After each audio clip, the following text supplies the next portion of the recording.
Nuno Afonso, começo por si, desde logo pedindo-lhe desculpa pelo engano quando o apresentei. São conhecidas as suas divergências com André Ventura. O senhor, de resto, saiu do Chega. Escreveu, inclusivamente, um livro onde expôs bastidores do partido. Perante tudo isto que tem acontecido nas últimas semanas, está com aquela sensação de eu avisei-vos que isto ia acontecer? De certa forma, eu por um lado sinto-me triste, não é? Porque aquilo que está a acontecer agora já era esperado. E quando o André Ventura, eu li, agora pela primeira vez ouvi que ele disse que queria fazer uma limpeza no partido também, não é? Já não é só limpar Portugal, quer começar pelo partido, que eu acho muito bem. Mas esta limpeza era aquilo que as pessoas que foram expulsas do partido ou que, pelas suas atitudes e ações e escolhas, acabaram por se afastar, que iam fazer.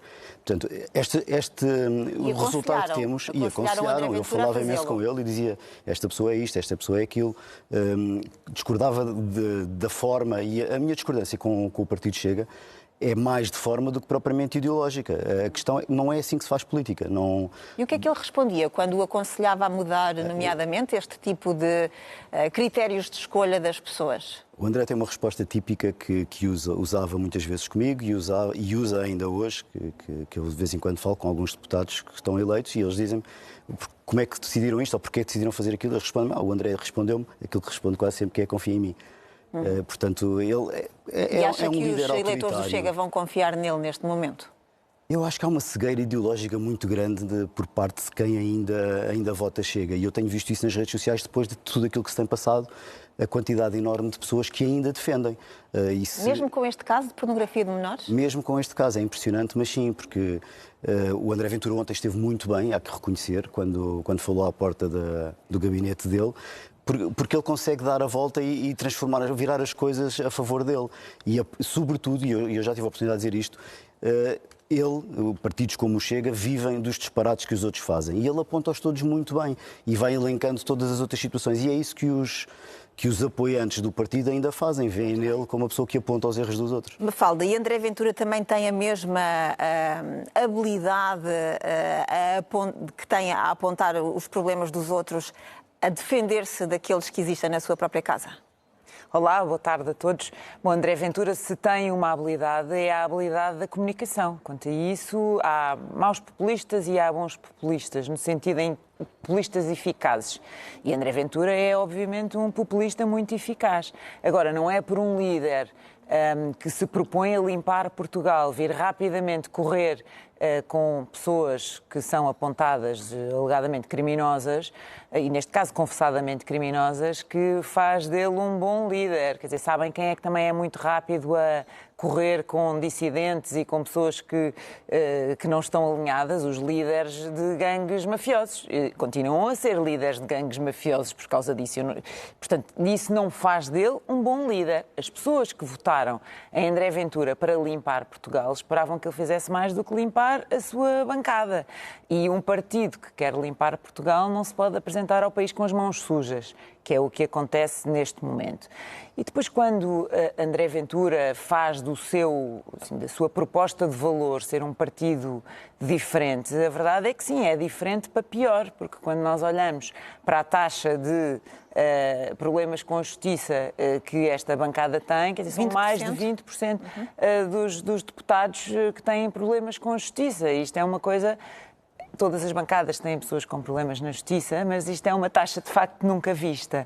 Claro que André Ventura está com problemas. Se isto vai ter impacto eleitoral, como perguntavas, Rita, se isto se vai traduzir num resultado pior, eu não tenho a certeza, porque as pessoas que votam Chega muitas vezes votam com um tal voto de protesto, e não estão preocupadas com coerência. Mas isto torna-se complicado, porque são muitos casos. Neste momento aquilo parece mais, não parece um partido, parece um grupo de meliantes, bandidos e criminosos. E, de facto, isto é complicado. Helena, o professor Ricardo Marque, que nós também já tivemos aqui na arena da CNN, hoje deu uma entrevista em que disse que só se a mancha caísse no próprio André Ventura é que haveria um problema para o partido. Boa tarde. Eu creio que são patamares diferentes. Eu creio que para as presidenciais, André Ventura ele mesmo, não concordo com o Ricardo Maggi. Só se tivesse a ver com ele.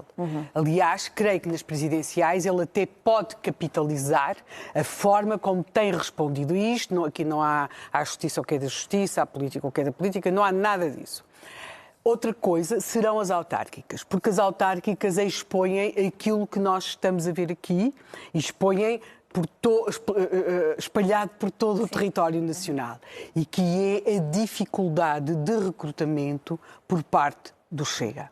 Eu acho que já de si é uma coisa sempre difícil, as autárquicas são sempre difíceis para qualquer partido. O Nuno Afonso esteve a fazer esse trabalho nas últimas autárquicas. Pois, E não tive assim tanta dificuldade de recrutamento. sim, mas reconhece que o nível de exigência também não era muito elevado. É verdade. Já deu entrevistas a dizer É isso. isso mesmo que eu estou a dizer, ou seja, eu acredito que exista muita disponibilidade para ser, ou que exista razoável disponibilidade pelas pessoas para serem candidatas pelo Chega. Agora, que esse trabalho de triagem é difícil, aliás, é difícil para todos os partidos, não é? Resta-lhe pouco mais do que remediar. Como não conseguiu prevenir, tem que remediar.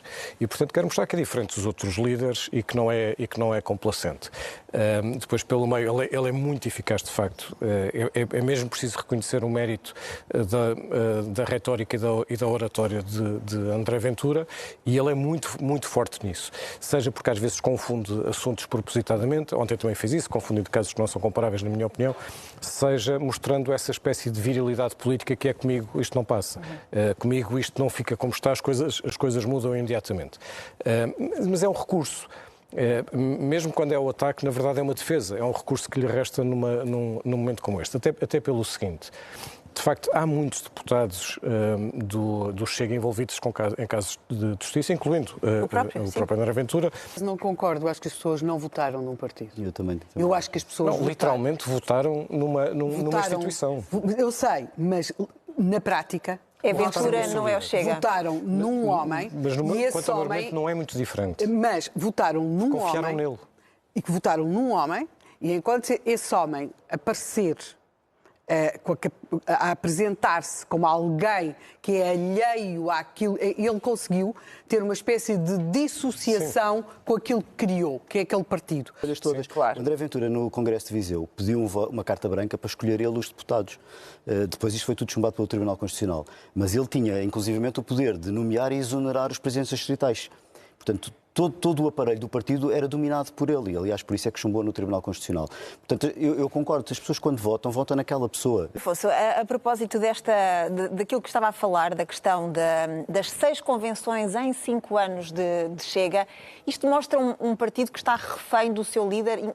Dizia, inclusivamente, que os dirigentes regionais têm de ter o aval do Presidente. Portanto, é impossível haver pluralidade de vozes, quanto mais uma dissonância. Sim. Como ele ainda não realizou eleições novamente, ele continua a pôr em prática esses estatutos e aquilo que saiu das últimas convenções, que foram chumbadas pelo Tribunal Constitucional. Portanto, neste Haverá momento, um recurso, certo? Eu creio que ele vai ter que fazer eleições novamente, e vão ter que fazer um novo congresso eletivo, mas não está previsto ainda, creio eu. Mas, desculpe interromper, terá de ser antes... Tem um prazo, estou a perguntar, porque não sei. A questão é essa. Eu agora não me recordo quem foi o partido, mas já houve um partido pequeno que não pôde ir a eleições autárquicas, creio eu, por não ter os órgãos eleitos que faziam a escolha dos candidatos. Não estarem legais. E neste momento isso acontece também. Aliás, e aconteceu desde 2022, quando elegeram os 12 deputados. Esses deputados foram escolhidos pelo André Ventura, quando os estatutos do partido dizem claramente que têm que ser escolhidos pela direção. Não houve uma reunião de direção para a escolha dos deputados. Tal como não houve agora para nas últimas legislativas. Portanto, na minha ótica, isto até está tudo irregular. E o Tribunal Constitucional poderá pronunciar-se, mas tem que haver uma queixa para isso. Há uma liderança que faz tábua rasa das regras para continuar na liderança. Mas eu creio que é deliberado. O André Ventura é jurista. Tem vários juristas, tem a Cristina Rodrigues agora com ele. Portanto, tem vários juristas ali perto dele. Tem muito dinheiro para contratar mais juristas. E continuam a fazer estes disparates todos. É estranho. Portanto, o que eu creio é que aquilo é deliberado e é para prolongar no tempo tudo isto. Porque ele sabe que a justiça é lenta, de facto. Mas isto diz pouco aos eleitores, Mafalda, e não penaliza um líder que atropela as regras. Sim, eu acho que diz pouco aos eleitores, esse é um facto, eu aqui concordo completamente com a Helena. E concordo que nas eleições presidenciais não será certamente onde se vai notar. Coisa distinta é nas autárquicas, porque, como é evidente, quer dizer, isto é quase um eufemismo dizer que o partido tem um problema de quadros. Quer dizer, é muito mais do que isso. Aquela bancada é uma bancada feita com pessoas que são... que não são minimamente qualificadas para estar ali, ou com o refúgio de outros partidos, ou, como vimos, com muitos criminosos. Em média, os rendimentos dos deputados do Chega duplicaram quando chegaram à Assembleia da República. Os salários das pessoas e os rendimentos das pessoas não são apenas aquilo que determina a sua qualidade, mas não deixa de ser curioso que, para um partido que recusa os taxos, em média os deputados tenham duplicado os seus rendimentos quando foram para a Assembleia da República. Se olharmos para, por exemplo, para o líder parlamentar do Chega, Pedro Pinto, ele declarava 16.700 euros por ano e, portanto, teve um crescimento salarial de quase 300%. Ora, se nos pusermos no lugar dos eleitores e vimos, bom, afinal o Chega também tem casos, mas os outros também têm. Eu imagino que haja muito este tipo de análise e isso é a deterioração permanente do sistema político.